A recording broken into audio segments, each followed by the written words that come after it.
Police!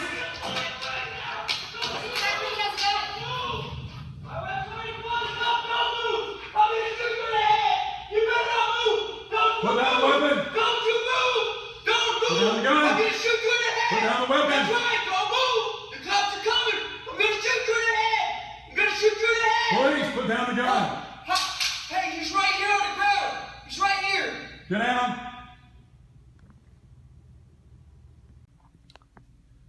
Okay, this is a first. I'm actually interviewing my own reporter, Brian Garner. He went through the F.A.T.S training today, offered by the City of Chester Police. I know you had a chance to talk to Chief Eric Williams about it.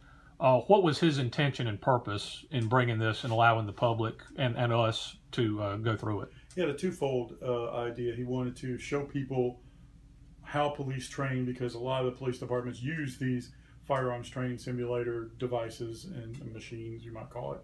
And he also wanted to give people some idea through these simulated scenarios what kind of encounters the police officers run into out on the street.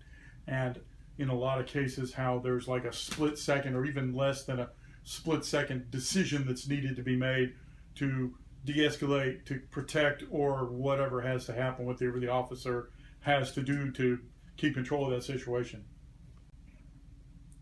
Okay, now having gone through several simulated scenarios that a police officer would deal with, you were actually complimented by the officers on hand for handling it better than most.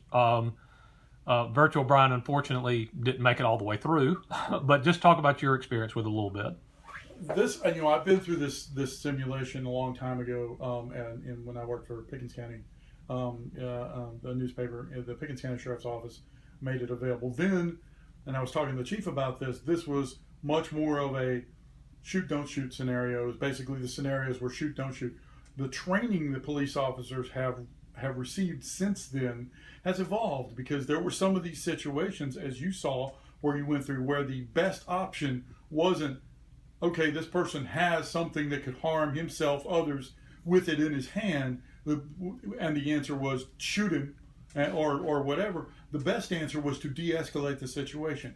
Case in point, we had a disturbed person who was sitting down on a patio of a back apartment complex holding on to a Tickle Me Elmo doll and saying, don't take it away from me, don't take it, we can't be separated, this is my best friend. And he then picks up a knife and aims it at his chest through the Elmo doll.